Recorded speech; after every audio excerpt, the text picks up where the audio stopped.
So let's get rolling. Welcome to Survival Secrets and Tips from Single Moms. This is a session of support and solidarity amongst all the resilient women that are here with us today and watching this on YouTube in the future. According to a recent Gallup poll, 13% of women worldwide, that's 1 in 8 women, are single mothers between the age of 18 and 60. That number rises significantly in sub-Saharan Africa at 32%, Latin America is at 30%, and the United States is at 19%. Among single mothers, we are disproportionately affected by issues such as lack of affordable childcare, availability of healthcare, food and shelter, underemployment and unemployment. There's so much work to be done to support the single mother community, so let's start today.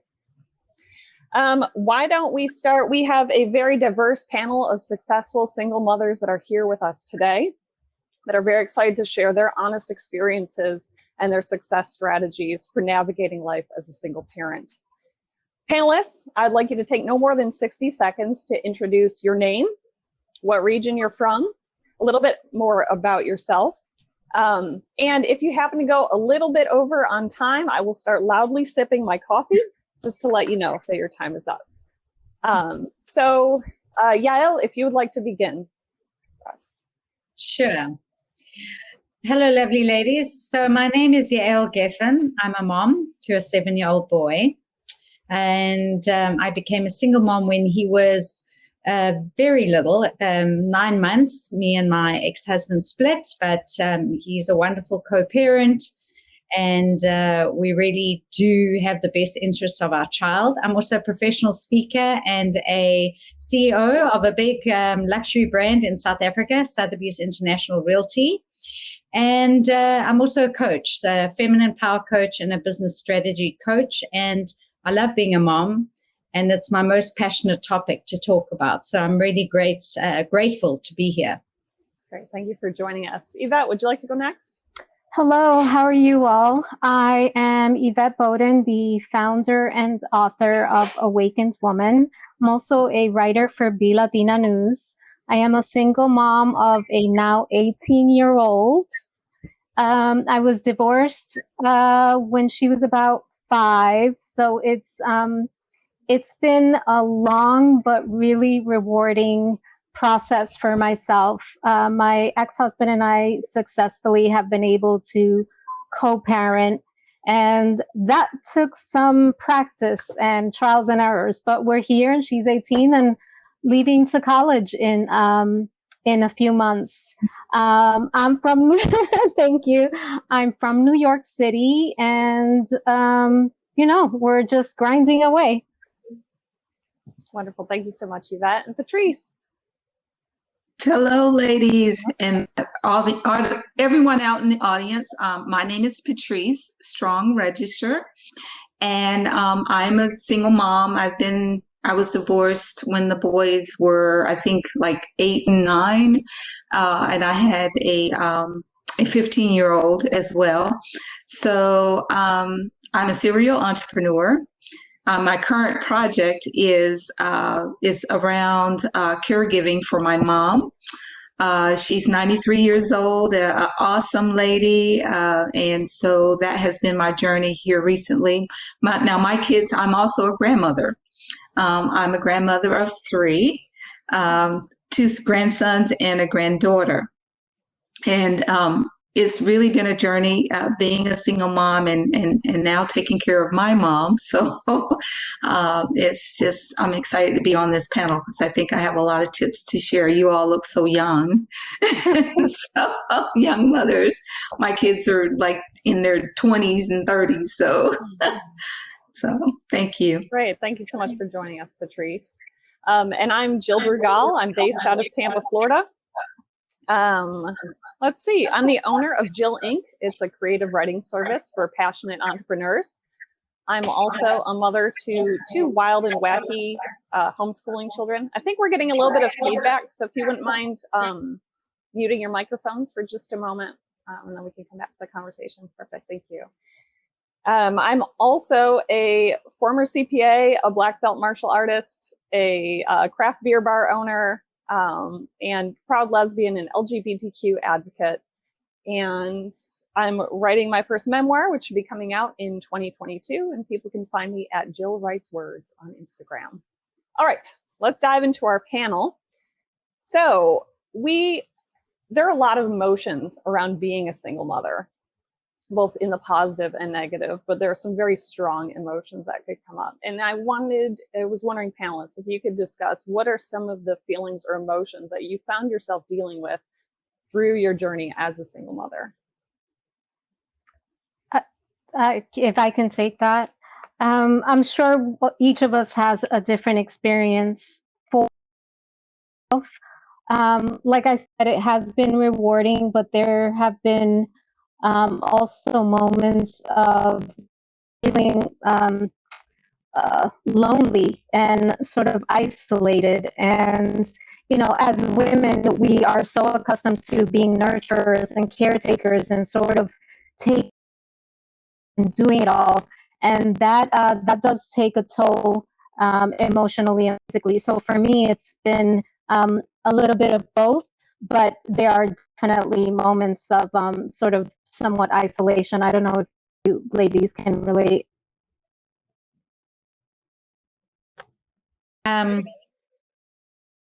I felt very similar. I mean, I actually felt 3 different power blocks, so to speak. I felt shame, a lot of like, you take your kid to a party, and I had a little one. I mean, he was 9 months, and then just over 1 when we got divorced. And I'd rock up at like a little kids party and see all these little happy families, and I carried a lot of shame, also lack, like, oh, look at all these families and what happened to my family, and also the isolation, definitely, the idea that you don't reach out and you have resources. There's that quote, it takes a village, and it's overused, but it's true.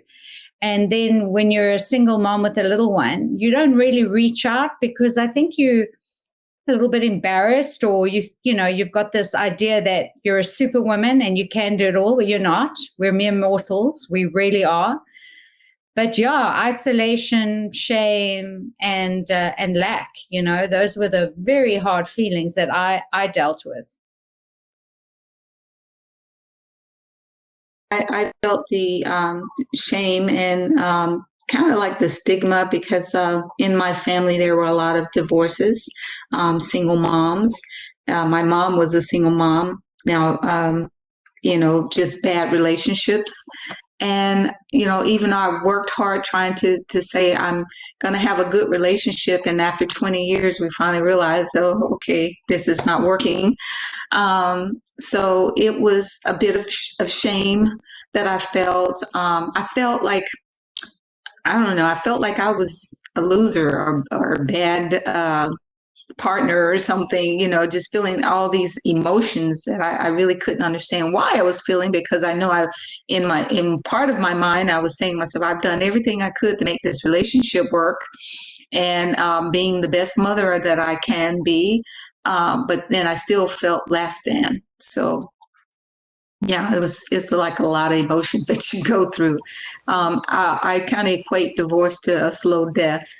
It's just like it just drags on, and then especially when you have to co-parent, it's like you never in that thing, because it's just, you got to see this person, you got to talk to this person, and at some point you got to find that forgiveness, not only for them but for yourself. So absolutely. And we will get into discussing co-parenting a little bit later, because there are so many women that are working through that as well.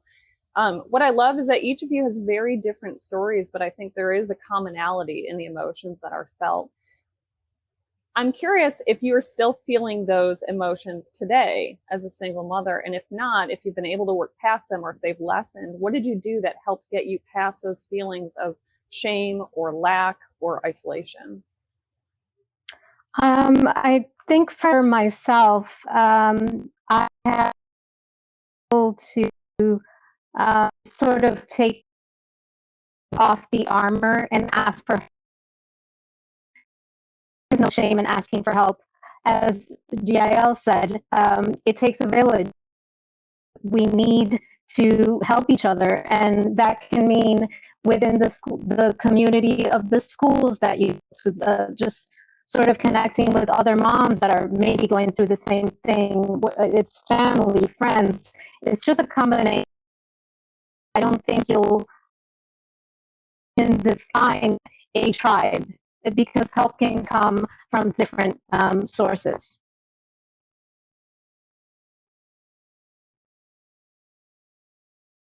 Anyone else I'd like to add in on that? Yeah, I definitely hear you. It's definitely you have to be able to reach out when you need that kind of that emotional support.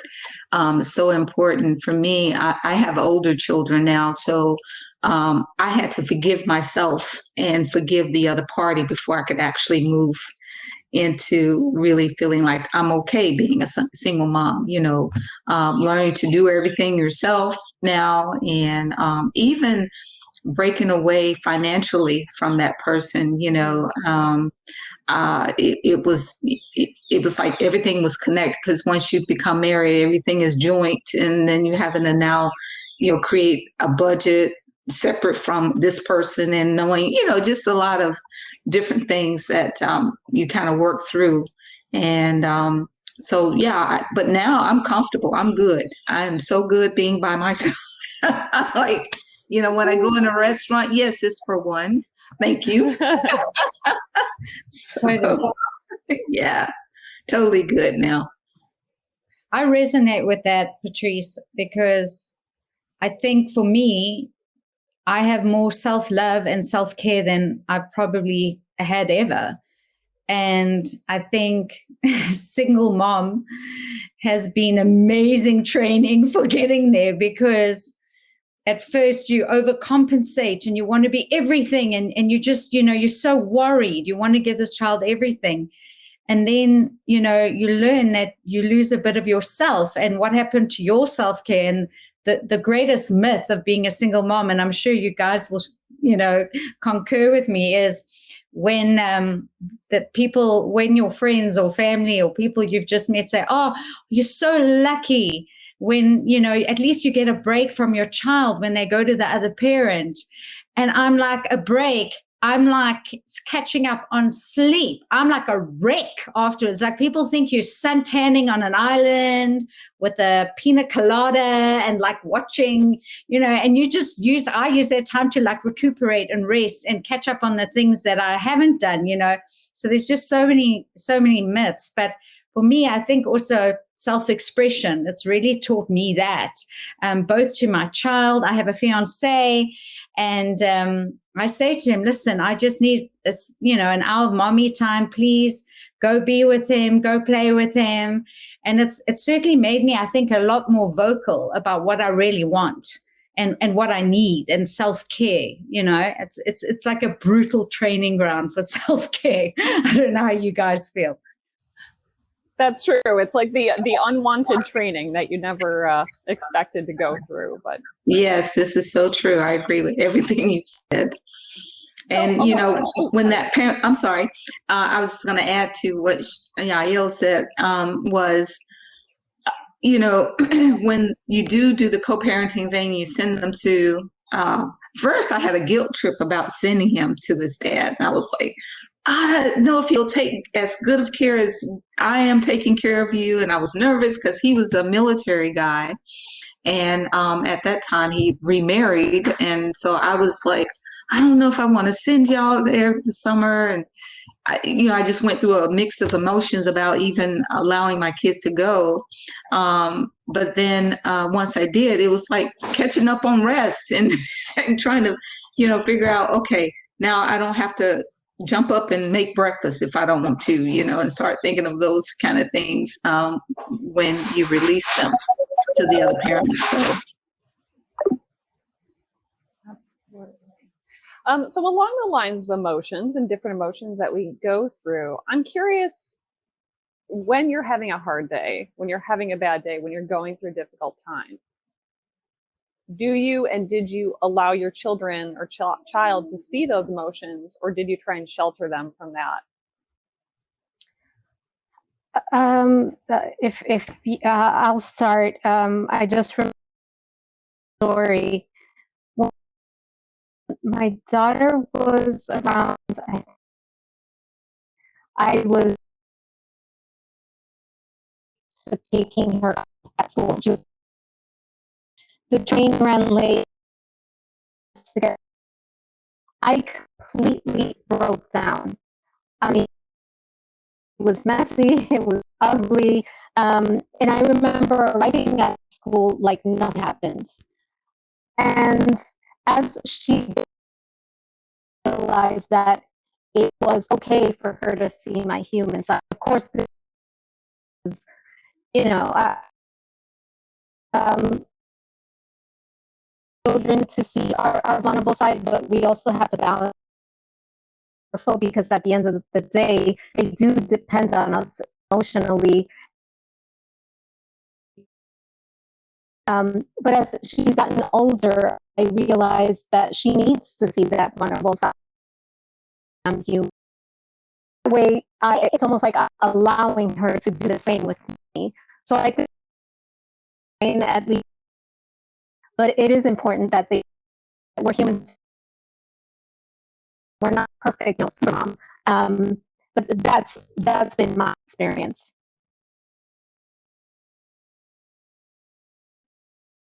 I'm losing hearing. Yvette, I don't know what happened, but I can't hear you. Oh, that's odd. I'm still here. Can everyone hear me? Okay, there you are. Okay. There we are. Now I can. I'm sorry. It's just like okay. I couldn't hear anything. That's okay. I had just mentioned that it's I think it is valuable for our children to decide and allow ourselves to be vulnerable, because that way we're permission to do the same. I don't know if that has been your experience, children. For me, yes, it was. I'm sorry. Go ahead. Oh no, go for it, Patrice. I'll go after you. Yeah, I was just going to agree with you. There were times when I tried to shield my kids from, the emotions that I was going through. But once I realized that they were concerned, and if I could just let them know that, hey, I needed that time to just let go, and that I'm okay, I think it made them feel better. Because they feel when your children are really close to you and they're looking up to you, they feel what you're feeling.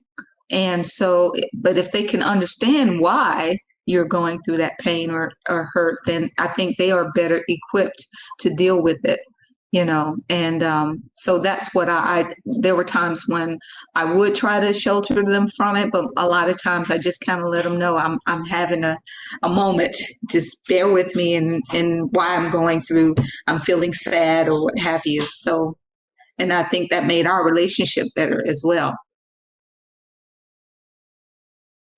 Yeah, I think it's like the perfect balancing act of how do you, even though there's no such thing as balance, either being a parent, a mom, or a single mom, but that's the other panel.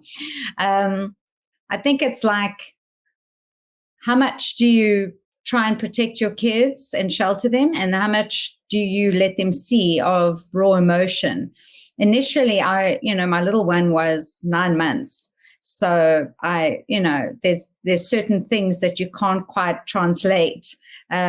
Seeing a mommy crying all the time at that age, I don't think is beneficial to a baby. They've got to see you as the strong one. But as we've gotten, older together, for me, it became a time where I needed to be more boundaried and to show him that I have feelings and that I am a person and I have emotions. I grew up with a mom that just, wanted to do everything and would sacrifice everything for her kids, her happiness, her self-care. And at the same time, though, you land up taking that person for granted.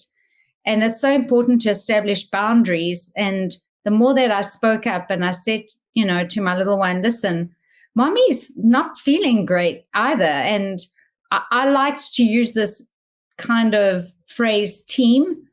We're a team, you and I, and we need to be a good team to each other. When one of us is up and the other one's down, we need to support each other. We're a team without loading the child with more that they can handle. But if I cry now in front of him, before I used to cry in a cupboard or something, but now if I cry in front of him, he's like, "It's okay, mommy," and he taps me on the back. Everything will be okay. And I think it's important to teach them compassion and caring for another. And how can you do it if you're this perfect person and you never break down?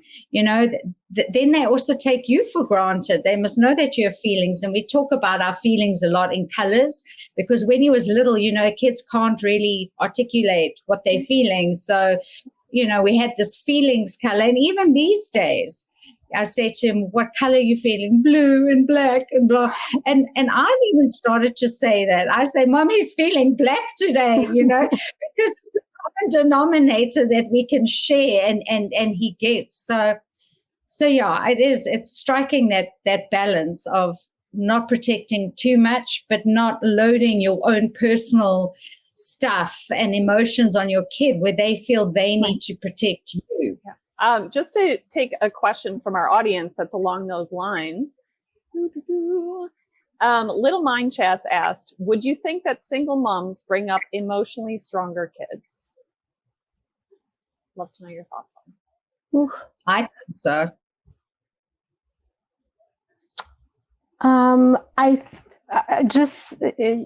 Wow, that's a tough question. I would say that as a single mom, maybe my daughter has dealt with certain emotions that might not necessarily resonate with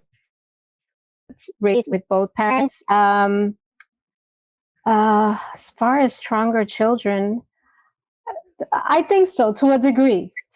I would say yes, because they just deal with more of real life, as far as the challenges they might have seen in the relationship, in the home. So I think to a degree that doesn't mean that you can't raise a strong child, in a two-parent household. But I think children of single parents do have to cope with emotions that it's possible that a two-parent household doesn't sort of offer. I agree. For my kids are, as I said, are older now, and I believe that they are emotionally stronger. Because I shared some, I let them see my vulnerability, and I allowed them to know why I was feeling a certain way.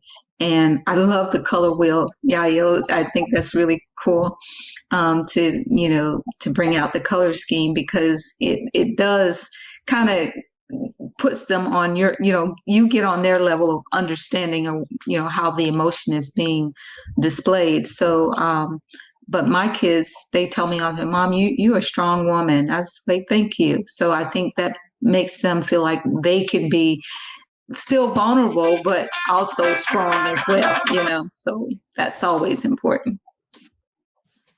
Absolutely. Great advice, Patrice and Yvette and Yael. I love the colors as well. I think that's such a brilliant way to help young kids articulate what they're feeling.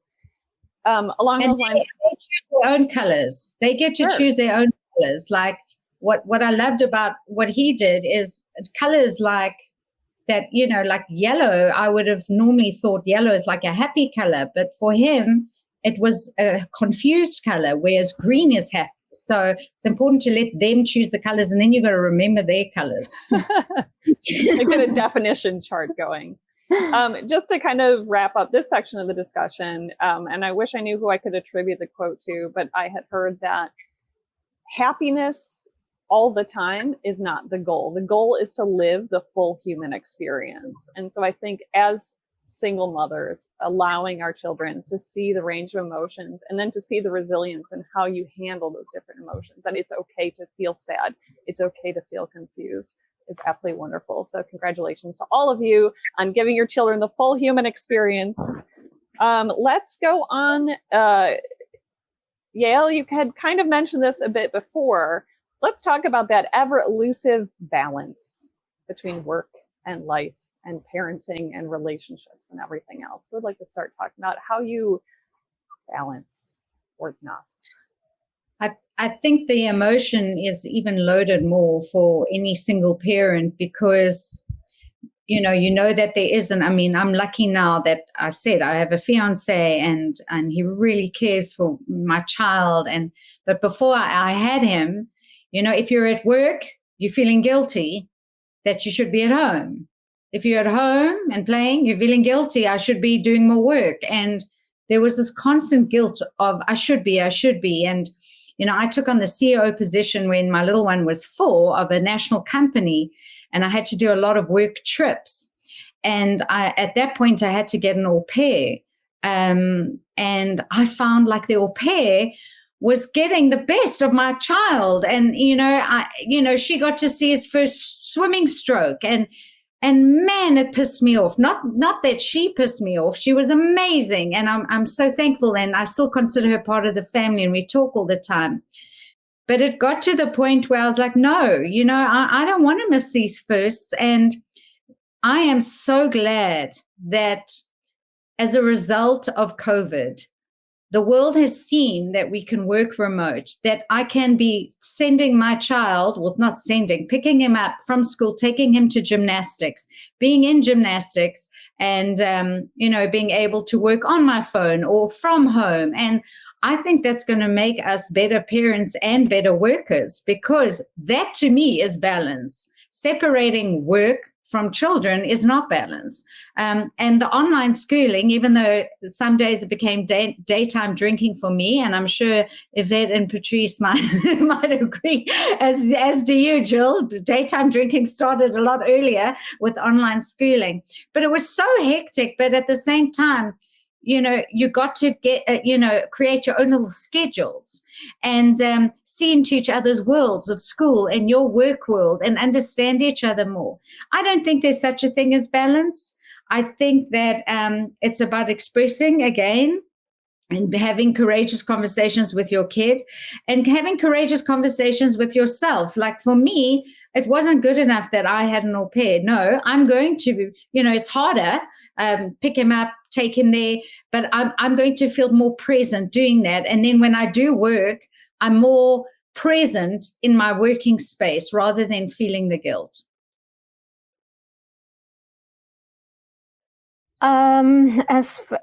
All really great points with what you said, Yael. I used to feel that the goal was to have the work-life balance, and now it's more about, first of all, I don't think there's a real balance. I just think there's a rising of different things. Sometimes your family, your children are the most important. On one day where they're given activities that you have to be at the school, you have to take out. Sometimes it's a deadline or a project at work or a client that is sort of feeding your life. So I'm not sure about the work-life balance. I think it's just changing priorities. Some things are more important. Other days, it's self only because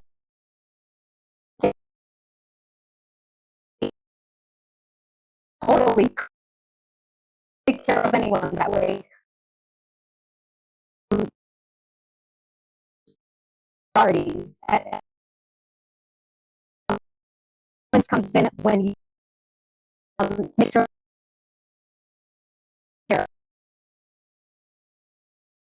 on careful. Yvette, we are losing a little bit on the audio. I'm not sure if anyone else has experienced Yeah. that. You may want to check your Sorry. internet browsers if you're able to close a few things down. It's okay. Yeah, I have to agree with Yvette. I don't really believe in a work-life balance, although I think you have to have balance within yourself. Prioritizing is very important because some days you're going to have to be totally all in focused on the kids. And then there are other times you're going to have to really be focused on your work.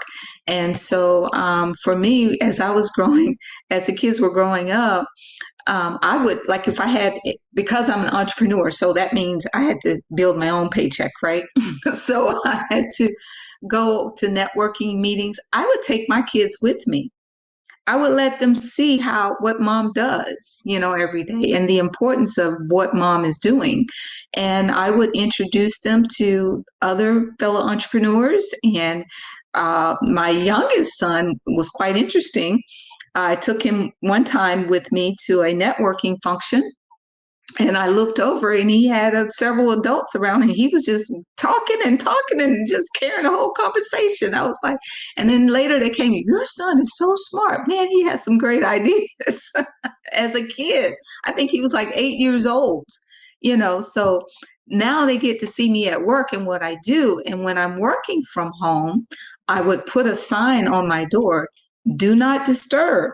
When I need to not, unless there's blood, now you can disturb me. But otherwise, do not disturb. So they knew, okay, mom's at work. We don't, make all the noise or do all those things. Now they were older to understand that. Now when they were toddlers, forget that. It was no sign. But, but as they got old enough to understand that mom needed that time of focusing on her work, then they know to do other things or go outside and play, so I just had to set those boundaries with the children so that they know, what was prioritized and what was best for them at that time and what my time would be available for them.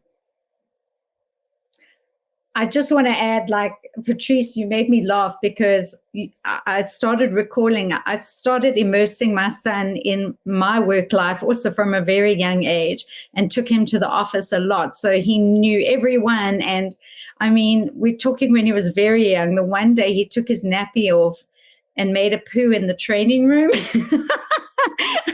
which is not like a CEO's finest moment in front of her staff. But at the same time, they were able to see me as human, and having a child, it kind of like is the great equalizer, and it's so important to show your staff as well as people who work with you that you're human and you care for their families, and they should care for your family, and your family has a name. And I love that you have the sign on the door. I must use that. I need to create a sign. Yes, love the sign idea. Yeah. Sorry, I'm working on the pronunciation still. I completely agree as well. There's something to be said for the vulnerability and the humility and the honesty of opening up your personal life and allowing your employees, your coworkers to see that, particularly because you may also have other mothers working for you or other single parents working for you that now can feel more comfortable and have a better relationship there. So I applaud you on that. Along these lines too, let's talk a little bit about self-care, because we may have heard the phrase before, you can't pour from an empty cup. So what do you do to take care of yourself, and kind of what blocks did you find around self-care as a single parent? For me, when the children were younger, I would wait until after I put them down for bed. And then that was my time to either, take a long hot shower or a bath and read, a book or something, anything to just kind of calm the day, so I can get ready, prepare for the next day. But as they got older, I would take the time to have play dates for them. So me and the other parents would switch out, caring for the kids.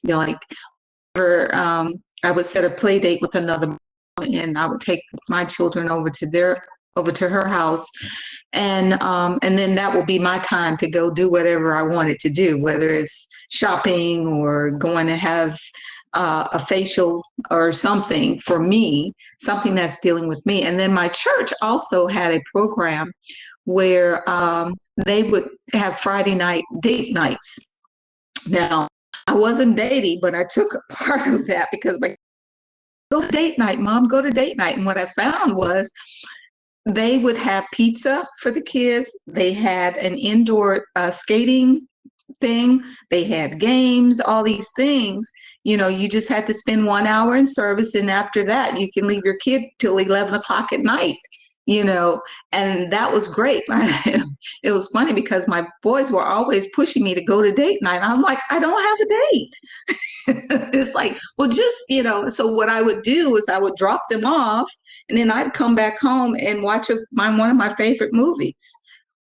So that was my time for my self-care, just to give myself a break from all the activities that they were always involved in. So, but, you know, it's definitely, you have to set those times for you.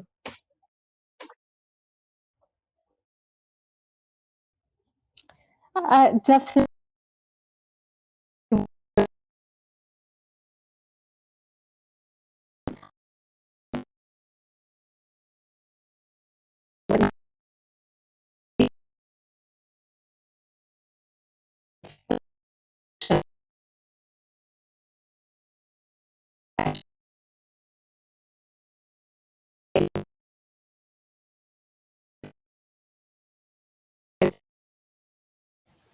Hey, Yvette, I'm sorry, just to chime in. We're still, the audio keeps cutting out a little bit. So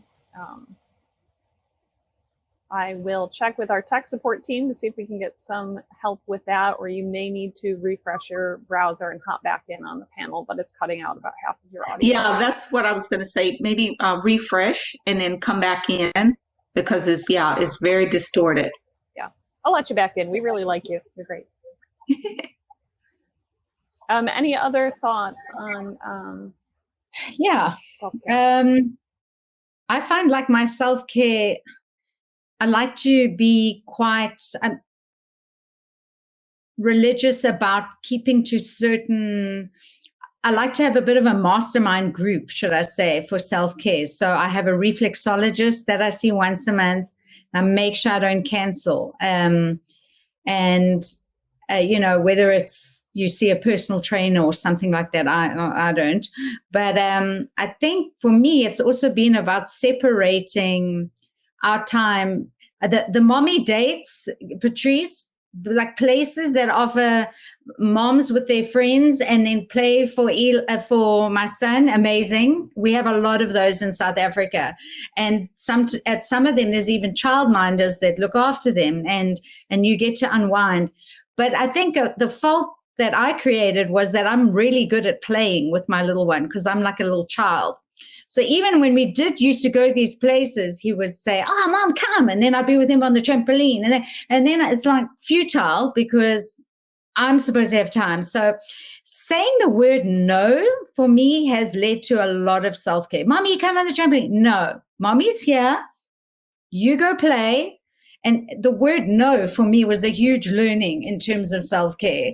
And ironically, you know, the thing that I should be doing when he goes to his dad, or, you know, maybe getting sleep early or hitting the gym, I like to binge on Netflix with my fiance and eat junk food. And it's normally his junk food. And then I have to kind of replenish it so that he doesn't think his mother eats really badly.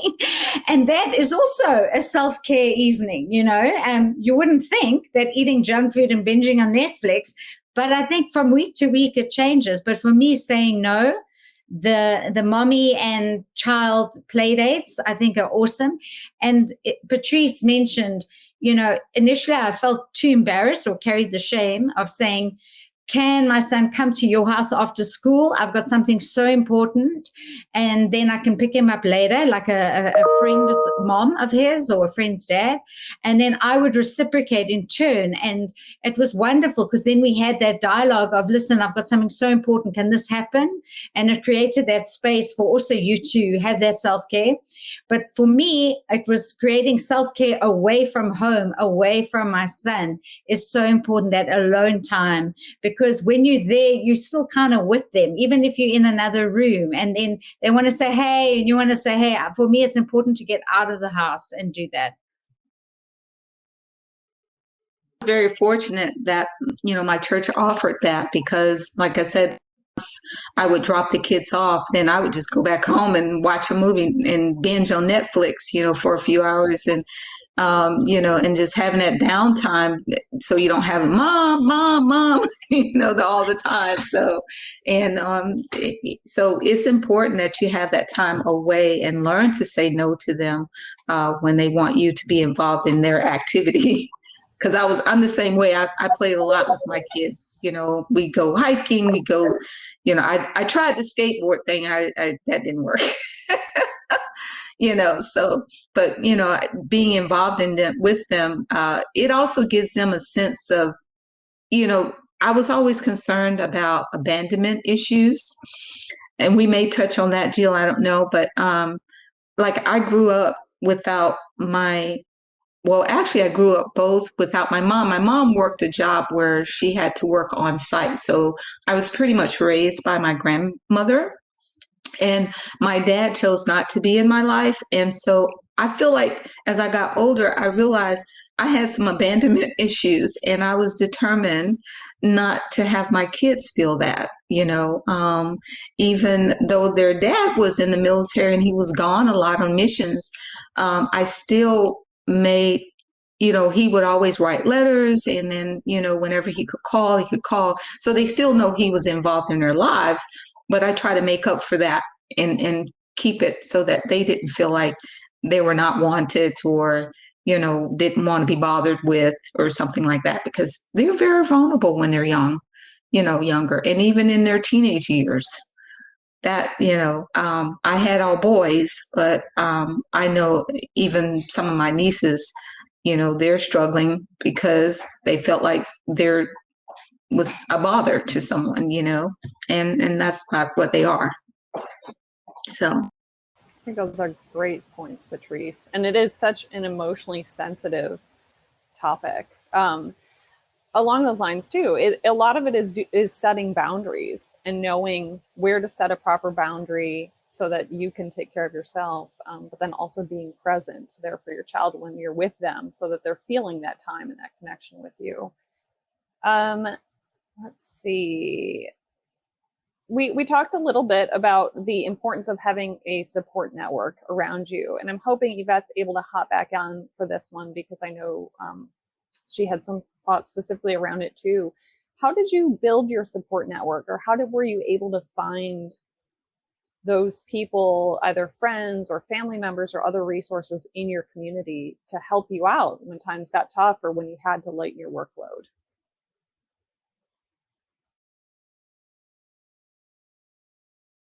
I looked, I made friends with the kids, the kids, my kids' friends. And once I do that, because everyone loved coming to my house, I always had the good treats. So I would make friends with their parents, and if I felt that they had the same values, or, that my kid would be safe being there, then I would kind of try to structure some time that we can have those play dates with each other, where we bring our kids to the park and then we get to talk and get to know each other. So that was one of the ways that I did it. And then, of course, the people at my church was very important for me.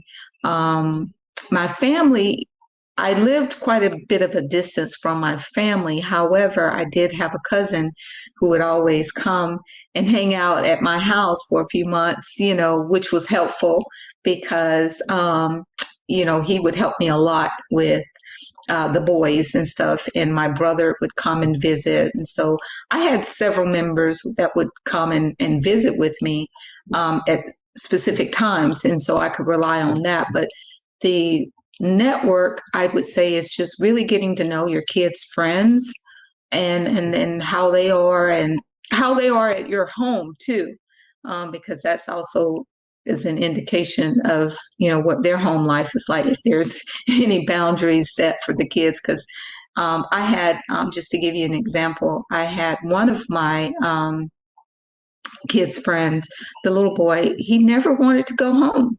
I would literally have to say, son, you can't spend another night, and his mother would always be, okay, yeah, he can stay. And I thought, well, there's got to be a reason why he doesn't want to stay at his and later I found out that the mom worked a lot, and so the older brother was kind of quite mean to him, and that mom never really made him feel safe, I think. So at my house, he felt safe, and so then that made me know, okay, well, that's not a place that I would send my child to, as a quality play date person, or a person that I could have in my network that I could, support me when I needed that support. So just, really learning a little bit about your kids' friends and how they are at your home, and then, you can build your network from there.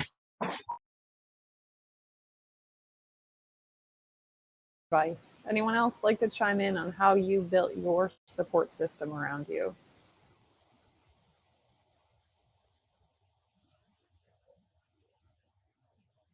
So you're going to go? Or? Let me see. Yvette, you're on mute. Okay. Let me see if I can bring Yvette back. We can't hear you at this point, Yvette. Oh no. Oh. It says you are muted.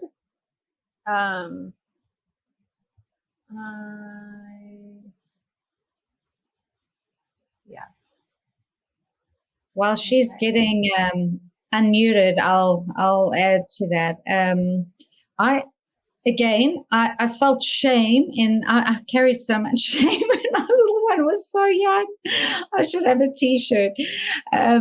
Even in, enrolling him in aftercare at nursery school, I felt shame, like, oh, I should be picking him up when other parents are picking him up. And then, it reached a point where I just thought, actually, there's nothing to be shameful about with aftercare. They play, they do activities, he gets some socializing and fresh air.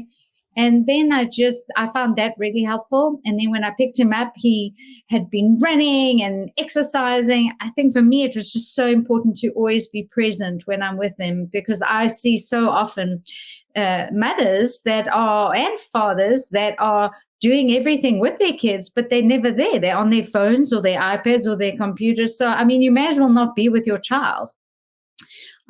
Having an au pair for me was very important during that time with work, because I was traveling a lot. And again, I felt incredible guilt, but I had to get over it, and she was fantastic. The other parents, like you said, Patrice, doing joint play dates, also knowing, if you can ask if your kid can go to them.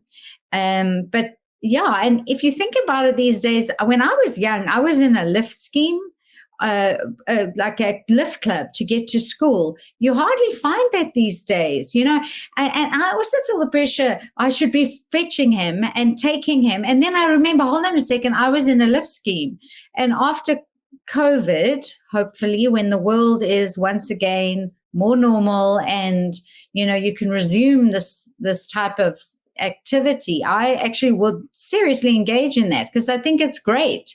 And that is another way in which you can resource. I also had a similar situation where my family was often traveling for work. So I didn't have reliable, dependable lifts all the time in terms of my parents. But now when they are here, I'm like, Granny's going to take you to this.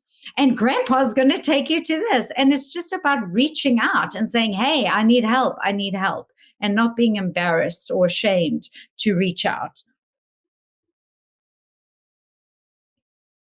Absolutely. I think that's great advice. Patrice, did you want to add to that? Yeah, I was just going to say, the shame, sometimes we do feel like we can't ask anyone to help us, but they are there. They want us to ask. They want us to know. They don't know if you don't ask.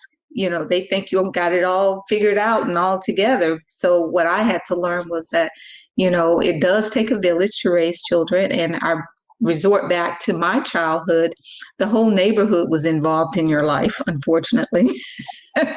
If they saw you doing something wrong down the street, they run to tell your parents and then you were in trouble, or or they saw you doing something that could be harmful to you, they actually would say something to you, and it was okay.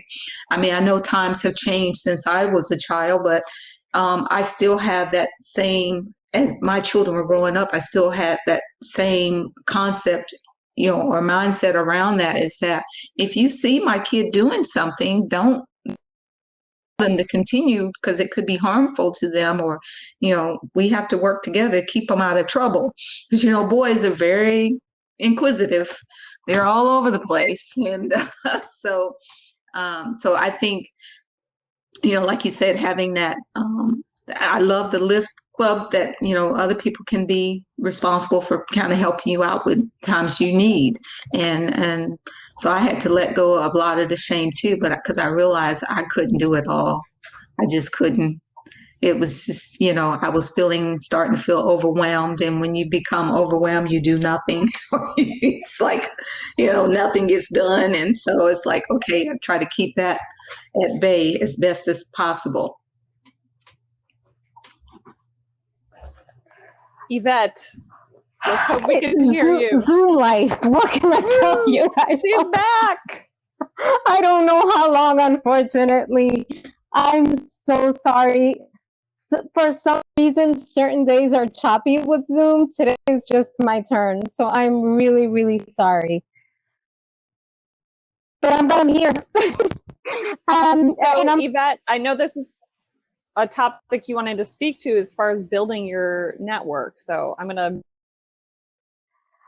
to... building my network, honestly, it's just been sort of trial and error. I just had to trust that people, are willing to help. Sometimes they're just not, and I've learned not to take it personally, and I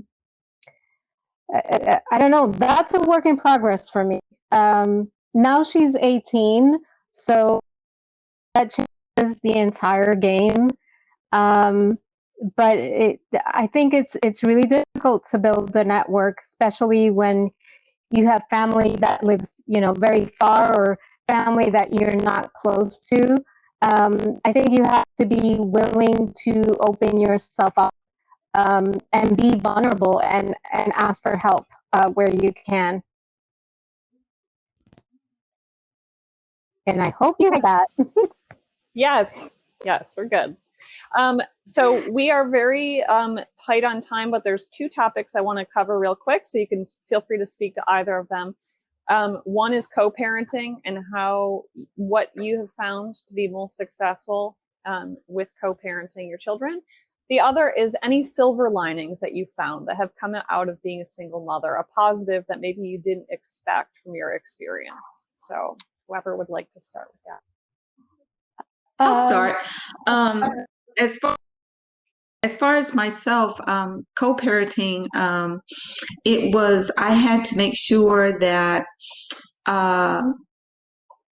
My ex and I were on the same page in a lot of instances because kids, when they would go to his home, they would call me and say, well, Dad's didn't do this and that, I'm like, hold up. So a lot of times they try to pit us against each other. And I was like, no, we're not having that. When you're at your dad, you have to follow his rules. When you're with me, you follow my house rules. And we try to keep the rules consistent so that it's not like a lot of confusion for them. But, I kind of made sure that we had a very open communication regarding the discipline of our children and, the things that we did when we were away from each other. And then we even got to a point where sometimes we would go on trips together. I mean, we became friends. And so we would take some time to even take them on trips together. And that was very beneficial because I wanted to show them that even though we're apart, we're still a family. And so, and that was very important for me. And I think that helped the boys out a lot, seeing that they couldn't, that we still have a same consistency in our home life and doing the things that we did when we were together. So, the silver lining in this whole single mother thing is that you learn a lot, how to deal with things the best you know how. Every household is different. Every person is just different, but creating that boundaries and the values that you want your children to have, then that's what I say go with. I mean, make it easy for yourself. Don't try to be like the Joneses or whomever.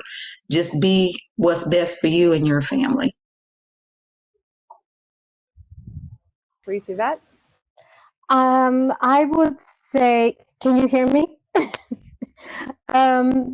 I would say that I agree with Patrice. Different things work for different people. As far as co-parenting, you have to try, different ways to communicate. Sometimes it's email, sometimes it's phone. It can't be in person because there are situations that can, trigger conflict.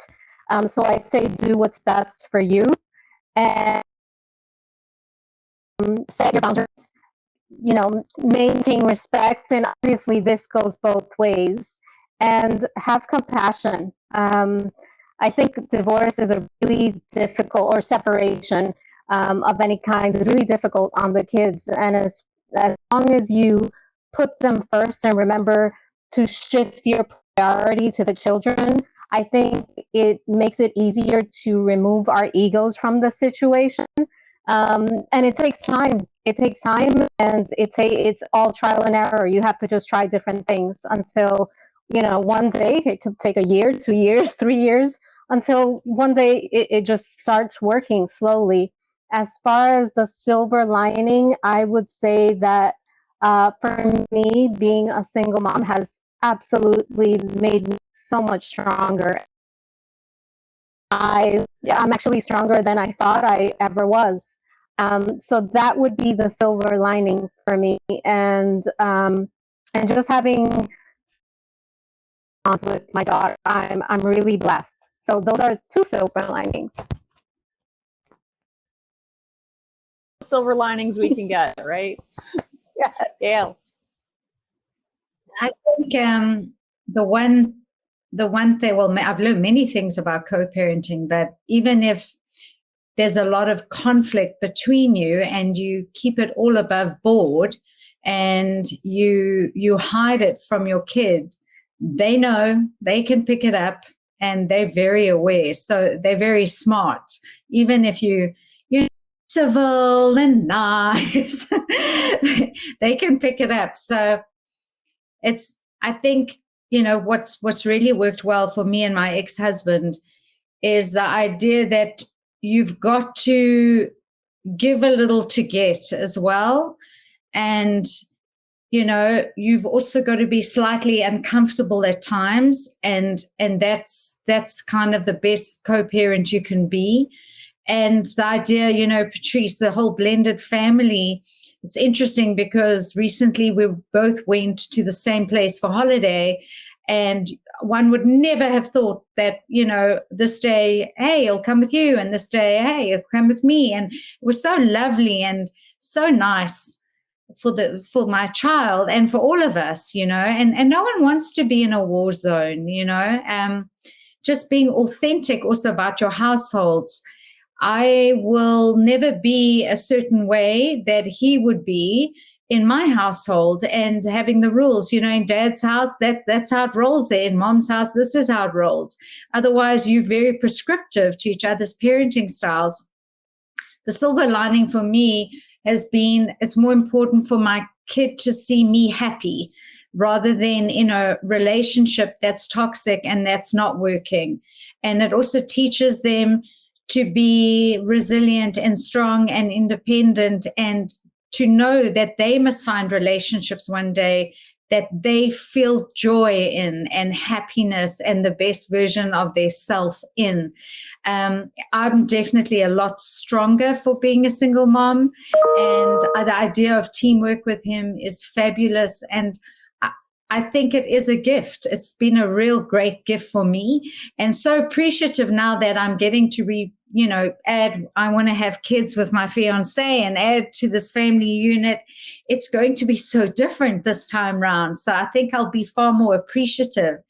But just a parting thought, I like to say to a lot of the men out there that just, put aside being your CEO, your manager, or your managing director for 24 hours and become a breastfeeding mom for 24 hours to a newborn, and you'll have an entirely different outlook on your job, on who you are as a person. I think it has given us guts of steel, and I'm actually really thankful for it, and thankful to meet other single moms like yourselves, thankful to be on this panel. It opens up a whole nother world for you.